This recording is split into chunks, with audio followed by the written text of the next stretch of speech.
அப்படி சூரியனின் பிரகாசத்தை பட்டால்தான் நிலவானது தெரியும். ஆகவே இன்று இந்த சந்திரனும் இந்த அதாவது பூமியும் சூரியனும் நேர்கோட்டில் இருப்பதினால் சந்திரனுக்கு ஒளி கிடைப்பதில்லை. ஆகவே இன்று ஒளி அறவே இல்லாமல் இருக்கின்றது. தண்ணீர் மிஞ்சி இருக்கின்றது. பித்ருக்கள் கருட பிராணி. பித்ருக்கள் பூமிக்கு தண்ணீர் வழியாக மழையின் வழியாக இப்பூமியிலே உயிர்கள் உற்பத்தியாகின்றன என்று சொல்கின்றது கருட புராணம். ஆனால் அம்பிகை சொல்கின்றாள், அம்பிகை என்று சொல்கின்றாள் என்றால் அம்பிகை அசரி வழி சொல்கின்றாள். அப்படி என்றால் அசரி என்பது நம் மனதினிலே இறை அருளுடன் இருக்கின்ற போது பிரபஞ்சத்தில் இருந்து பேசுகின்ற ஓசை வழி நாம் கேட்டு உணர்ந்ததை உங்களுக்காக இங்கே சொல்கின்றேன்.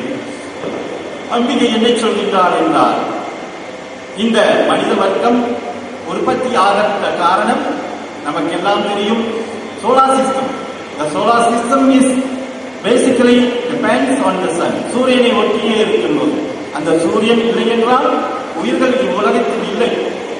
ஆகவே அந்த சூரியனின் ஒளியில் இருந்து பிரகாசித்து வருகின்ற உன்னதமான உயிர் அணுக்கள் ஒரு வயது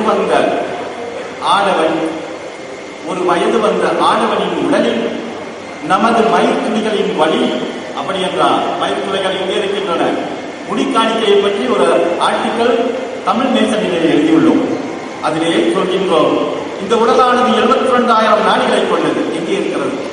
ஒவ்வொரு ரோமத்துளிகளும் எங்கேயெல்லாம் ஒரு ரோமத்துளி வளர்கின்றதோ அதெல்லாம் ஒரு நாடி. ஆகவே இந்த உலகிலே 72,000 நாடிகள் இருக்கின்றன. இந்த நாடிகள் 2 வேளையிலே உச்சத்தை காட்டுகின்றன. ஒன்று, நாம் ஆலயங்களுக்கு சென்று பஜனைகளின் போதும் தேவர திருவாசகங்கள் பாடுகின்ற போதும் இல்லை பக்தியால் திளைக்கின்ற போதும் ஆனந்த கண்ணீரில் இருந்து விழுகின்ற போதும் உடலிலே ஒரு எழுச்சி, மயிர் சிலுக்கின்றது, மீனி ஒரு சிலிர்ப்பு உண்டாகின்றது. அந்த சிலிர்ப்பு எங்கே உண்டாகின்றது உங்களுக்கு எல்லாம் நன்றாகவே தெரியும். மயிர் சிலிர்க்கின்றது. அது அப்பொழுது ரோமமெல்லாம் எழுந்து நிற்கின்றது. இது இதை குறிக்கின்றது. உங்கள் நாடிகள் எங்கேயெல்லாம் உங்கள் நாடிகள் இருக்கின்றதோ அங்கேயெல்லாம் இந்த மருத்துவர்கள் இருக்கின்றது. அதனால்தான் உங்களுக்கு அந்த ஆனந்த நிலையிலும் இந்த அனுபவம் வருகின்றது.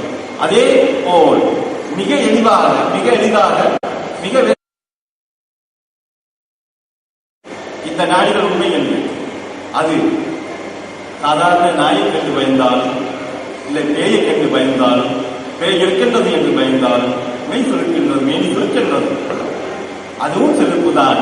இந்த இரண்டும் குண்டலினி சக்தியால் ஏற்படுகின்ற மாற்றங்கள். ஆகவே இந்த நாடிகள் 72,000 மேலிருக்கின்ற இறைப்பொருள் யார்? கண்ணுக்கு தெரிந்த கடவுள் யார்? கண்ணுக்கு தெரிந்த கடவுள் நமக்கு பொறுத்தவரை சூரியன்.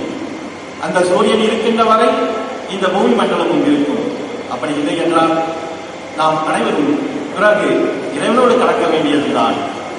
அப்படி இருக்கின்ற போது இந்த சூரியனின் ஒளியில் இருந்து வருகின்ற இந்த உயர் அணுக்கள் வயது வந்த ஆடவனின் உடலிலே மயிர்த்துளைகளின் வழி கூறுகின்றது என்று அம்பா சொல்கின்றார். அந்த ஆதிசக்தி சொல்லிய விளக்கம் இது. ஆகவே ஆணில் தான் கூறுகின்றதே ஒழிய பெண்ணில் இல்லை. கருட புராணத்தின் கொள்கைப்படி தண்ணீர்கள் என்று தண்ணீரின் வழி உயிர்கள் உற்பத்தியாகின்றது என்றால் ஆணும் உண்கின்றார்கள், பெண்ணும் உண்கின்றார்.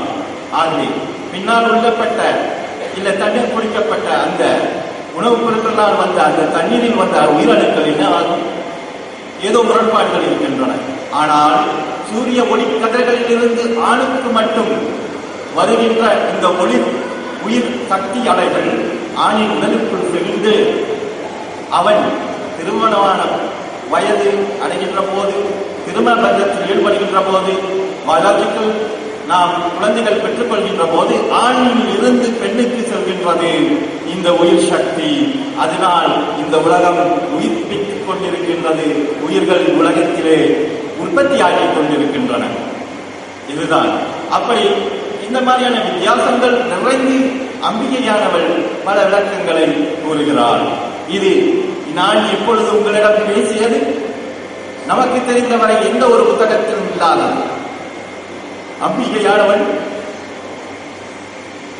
நேரடியாக வானம், அப்படி என்றால் வானத்தில் இருந்து அசல்படி கூறியதை நான் உங்களுக்கு, இது ஒரே ஒன்றுதான். இந்த முறையில் பல நூற்றுக்கணக்கான அதிசய அற்புதங்களை அம்பிகையானவள் செய்து கொண்டிருக்கின்றார். அந்த அடிப்படையில் தான் அன்பர்களே, தாய்மார்களே, இந்த பித்ரு பூஜை என்பது நாம் அனைவரும் உண்மையை அறிந்து எவ்வளவு முக்கியம். ஒரு பிடி சாதம் எடுத்து அதை உண்கின்ற போது நாவினில் உமிழ்நீர் ஊறி சுவை காட்டிடும் போது இந்த சுவையை யார் கொடுத்தார்? நம்மை பெற்றவர்கள் அல்லவா கொடுத்தார்கள். இந்த உடல் இருக்கின்றவரை, நாம் இந்த பூமியில் இருக்கிறவை, நாம் அவருக்கு நன்றி கடன் பட்டவர்களாக இருக்கிறோம். அப்படி இதை முறையாக இது தவறவில்லை. நம் பெரியோர்களுக்கு நாம் நன்றி கடன் செலுத்துகிறோம். இதுக்கு மந்திரம் வேணுமோ, யந்திரம் வேணுமோ, தந்திரம் வேணுமோ, முறையாக தெரிந்து செய்தால் நல்லதுதான். ஆனால் இவைகள் தெரியவில்லை என்று நீங்கள் செய்யாமல் இருக்கக்கூடாது. அதன் அடிப்படையிலே எமது இந்த குறிப்பாக இந்த நிகழ்வுக்காக எழுதப்பட்ட இந்த புத்தகத்திலே விளக்கங்கள் உங்களுக்கு கொடுக்கப்பட்டிருக்கின்றன.